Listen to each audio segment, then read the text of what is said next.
El día de hoy vamos a tratar el tema de intervención de las comunicaciones, de manera técnica, de manera legal y también un poco en nuestra opinión política al respecto al trato que se está dando con la intervención de las comunicaciones de algún congresista que se ha sentido dañado.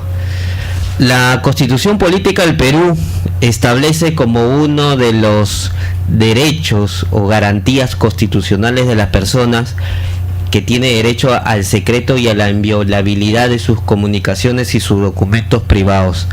Pero existe una excepción que la misma Constitución lo establece, donde señala que las comunicaciones, telecomunicaciones o sus instrumentos solo pueden ser abiertos, incautados, interceptados o intervenidos por mandamiento motivado del juez con las garantías previstas en la ley. Y se guarda el secreto de los asuntos ajenos al hecho que motiva la investigación.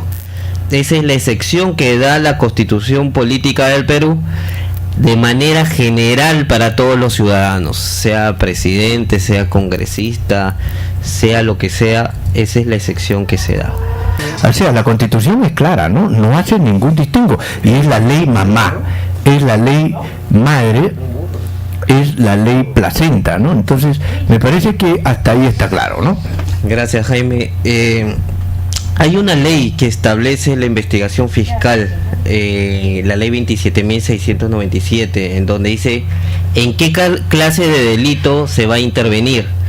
El delito de secuestro, delito de trata de personas, delito de pornografía infantil, delito de robo agravado, delito de extorsión, tráfico ilícito de drogas, tráfico ilícito de migrantes, asociación ilícita para delinquir, delitos contra la humanidad, atentados contra la seguridad nacional y traición a la patria, peculado, corrupción de funcionarios, terrorismo, delitos tributarios y aduaneros, lavado de activos y otros delitos cuando existan suficientes elementos de convicción que permitan prever que el agente forma parte de una organización criminal.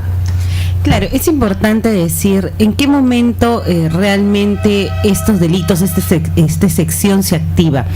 Antonio, lo que nos gustaría esclarecer es ¿cuándo el fiscal puede hacer esta intervención en control?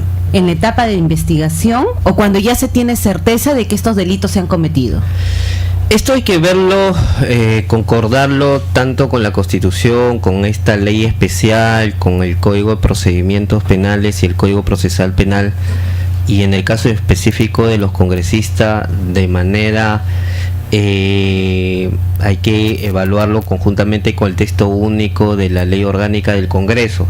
Entonces, para que exista esta investigación, la norma establece que existen dos conceptos que hay que visualizar y hay que tenerlo claro: el concepto de recolección y el concepto de control. ¿Qué cosa es la recolección? La recolección es el acto mediante el cual el fiscal va a obtener la comunicación de manera bruta, o sea, toda la comunicación, sean del caso o no sea del caso investigado, va a obtener. Y después viene la otra etapa, que es el control. Ahí es donde el fiscal va a evaluar, y dentro de esa comunicación bruta va a evaluar cuál es la comunicación que le sirve como indicio o como prueba en la investigación que se está realizando para poder utilizarlo en la investigación.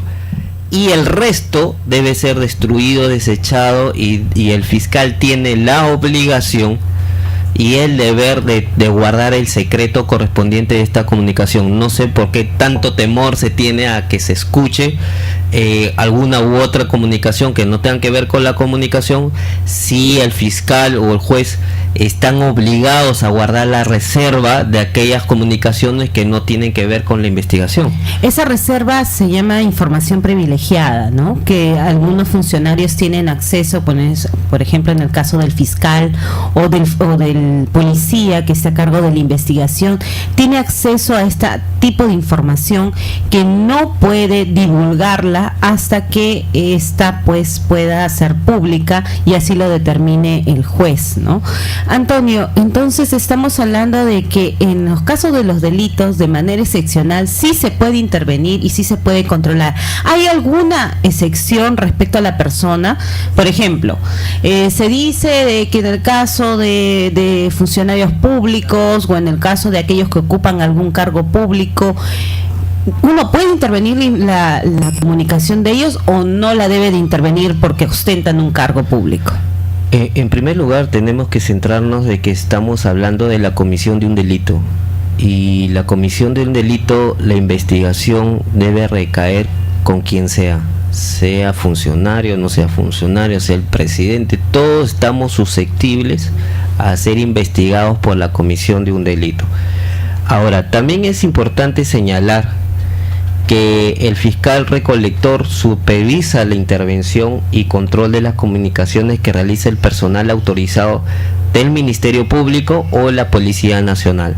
El fiscal puede designar a algún personal de la misma fiscalía que haga la intervención de la comunicación, o también lo puede realizar a través de la Policía Nacional, que sabemos que la policía tiene unas direcciones o oficinas de tecnología encargados y especialistas en este tipo de intervenciones de telecomunicaciones. Y también puede solicitar el fiscal el apoyo técnico de las empresas operadoras de comunicaciones con la finalidad de asegurar la intervención o control de la misma en tiempo real. O sea, en tiempo real el fiscal va a estar investigando, controlando y recolectando las comunicaciones que sean necesarias para la investigación. Entonces lo que vamos a ver acá es no una colisión, pero sí vamos a ver que hay un interés privado y hay un interés público, ¿no? El interés privado que tiene todas las personas al secreto de las comunicaciones, pero también hay un interés público que es, y este pesa más en algunos casos, como es en la comisión de un delito. Por eso se puede hacer la intervención y control de las comunicaciones cuando se trata de la investigación de estos delitos, porque en realidad ahí a quien se está salvaguardando es a la sociedad. Así es. ¿Quiénes pueden solicitar esta intervención? Lo pueden solicitar también cualquier fiscal que tenga alguna investigación de por medio, el fiscal de la Nación. También puede ser los fiscales penales, que es la nueva inclusión de acuerdo al Código Procesal Penal. Los procuradores públicos también lo pueden hacer.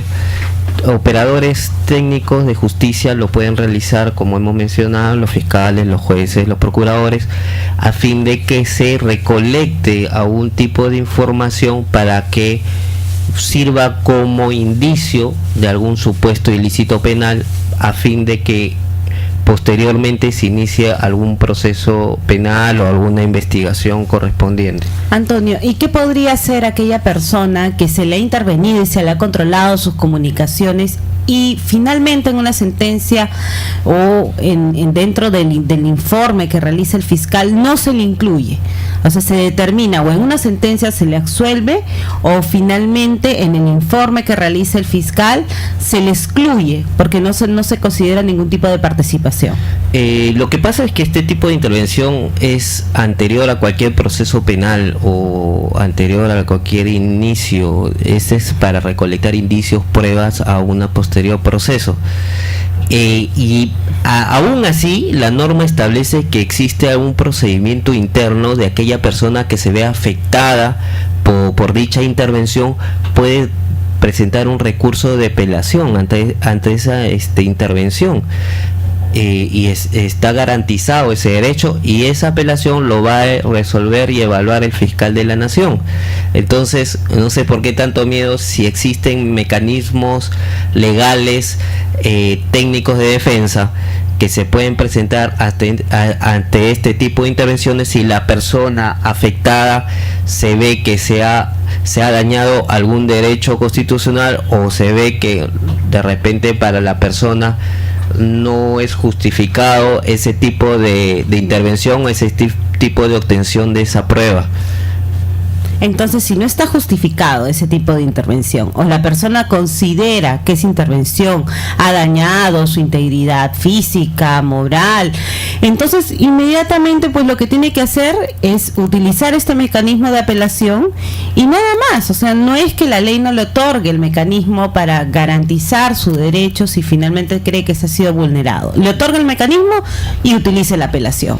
Mira, qué interesante lo que acaban de manifestar Antonio Alemán y Carla Romero, ¿no?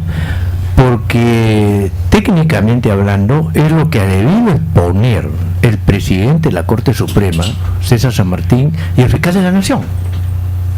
Si aquí hay dos expertos, son juristas, expertos en gestión pública, estudian la ley y en frío les están diciendo a ustedes cuáles son los dispositivos legales que alimentan este tema, y la cosa está clarísima: se puede chuponear legalmente a un congresista, ¿no es cierto? Punto. Ahora, el tema es por qué el presidente de la Corte Suprema y el fiscal de la Nación no han podido explicar estas cosas con toda naturalidad y más bien jalarle las orejas al congresista, porque lo que, antes de la llamada que tenemos en el aire, el señor Luis Galarreta ha frustrado una investigación y este señor debe ser procesado, señor César San Martín y señor Peláez Bardales. Qué vergüenza da que dos técnicos, bueno, con la calidad que tienen ellos, están diciendo en pocas palabras que ustedes dos están en la misma vía pública, jurídicamente hablando. Hola, buenas tardes. Buenas tardes, muchísimas gracias por permitirnos opinar. Si mal no estoy sacando en conclusión, ustedes están dando a entender que el congresista estaría mal si es que está reclamando porque supuestamente ha intervenido su línea de una manera no correcta.